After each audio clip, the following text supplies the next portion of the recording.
وہ پریشان رہتا ہے، تم خاموش رہتے ہو، وہ ناراض رہتا ہے۔ ایسے جملے ہم اپنے ڈے ٹو ڈے لائف یعنی روزمرہ زندگی میں ضرور بولتے یا سنتے ہیں۔ ان جملوں کے لیے انگلش کا یہ اسٹرکچر یوز ہوتا ہے۔ سبجیکٹ یہ سنگولر بھی ہو سکتا ہے، پلورل بھی ہو سکتا ہے۔ سبجیکٹ کے بعد ریمین یہ مین ورب ہے جو چینج ہو سکتا ہے سبجیکٹ یا ٹینس کے مطابق۔ اس کے بعد آپ کو یوز کرنا ہوگا ایڈجیکٹو۔ اچھی طرح سمجھنے کے لیے کچھ مثالیں دیکھتے ہیں۔ وہ پریشان رہتا ہے، he remains word, he remains word یہ سمپل پریزنٹ ٹینس ہے جس کو پریزنٹ انڈیپینڈنٹ ٹینس بھی کہا جاتا ہے۔ One more example for better understanding, تم خاموش رہتے ہو، تم خاموش رہتے ہو، you remain silent, you remain silent. Next example for better understanding, وہ ناراض رہتا ہے، وہ ناراض رہتا ہے، he remains annoyed, he remains annoyed. بالکل ہم اسٹرکچر کو اسٹیپ بائی اسٹیپ فالو کر رہے ہیں، آپ بھی اسٹرکچر کی مدد سے سیکھ سکتے ہیں، بنا سکتے ہیں۔ ایسے بہت سی جملے انگریزی زبان میں آسانی سے that can be really helpful for you. It can take you from basic to advanced level. Keep this point in your mind that جتنا زیادہ پریکٹس کرو گے اتنا ہی جلدی انگلش سیکھ جاؤ گے۔ اچھی طرح سمجھنے کے لیے ایک اور مثال دیکھتے ہیں۔ One more example for better understanding, وہ خوش رہا، وہ خوش رہا یہ سمپل پاسٹ ٹینس ہے، ہی ریمینڈ ہیپی، ہی ریمینڈ ہیپی۔ اور آخر میں یہ سینٹینس آپ کے لیے کامن سیشن میں اس کا جواب ضرور دینا، وہ اداس رہتا ہے، وہ اداس رہتا ہے۔ Subscribe to English page for more advance English sentence structure. Thanks. مجھے اپنا گھر دکھاؤ، اسے شادی کی تصویریں دکھاؤ، انہیں بیٹھنے کی جگہ دکھاؤ۔ ایسے جملے ہم اپنے ڈے ٹو ڈے لائف یعنی روزمرہ زندگی میں ضرور بولتے یا سنتے ہیں۔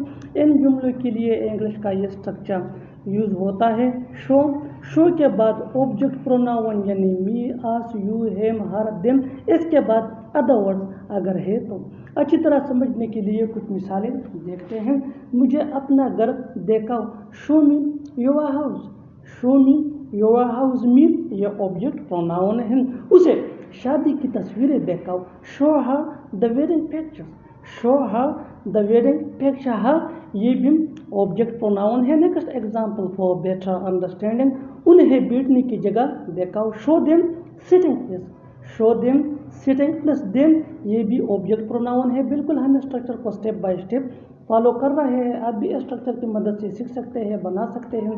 ایسے بہت سے جملے انگریزی زبان میں آسانی سے that can be really helpful for you. It can take you from basic to advanced level. Keep this point in your mind that جتنا زیادہ پریکٹس کرو گے اتنا ہی جلدی انگلش سیکھ جاؤ گے۔ اچھی طرح سمجھنے کے لیے ایک اور مثال دیکھتے ہیں۔ One more example for better understanding, مجھے اپنی گھڑی دکھاؤ، مجھے اپنی گھڑی دکھاؤ، show me your watch, show me your watch. اور آخر میں یہ سینٹینس آپ کے لیے کامن سیشن میں اس کا جواب ضرور دینا، اسے میری گاڑی دکھاؤ، اسے میری گاڑی دکھاؤ، اسے میری گاڑی دکھاؤ۔ Subscribe to English page for more advance English sentence structure. Thanks. کہنے کا مطلب ہے کہ آج صرف تم کام کرو گے۔ کہنے کا مطلب ہے آپ کام ختم کر کے گھر جا سکتے ہیں۔ کہنے کا مطلب ہے میں آپ سے کچھ نہیں چھپاتا ہوں۔ کہنے کا مطلب ہے وہ نہیں آیا تھا۔ ان جملوں میں ہم کہہ رہے ہیں کہنے کا مطلب ہے، اس کے لیے آپ کو یوز کرنا ہوگا انگلش میں that's to say۔ that's to say مین کہنے کا مطلب ہے۔ آئیے کمپلیٹ اسٹرکچر دیکھتے ہیں۔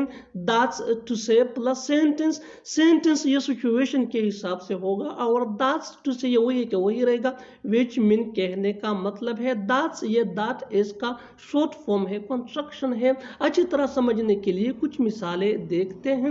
کہنے کا مطلب ہے کہ آج صرف تم کام کرو گے۔ that's to say only you will work today۔ that's to say only you will work today۔ that's to say mean کہنے کا مطلب ہے، only mean صرف، you mean تم، work کام کرنا، today آج، that's یہ that is کا شارٹ فارم ہے۔ Next example for better understanding, کہنے کا مطلب ہے آپ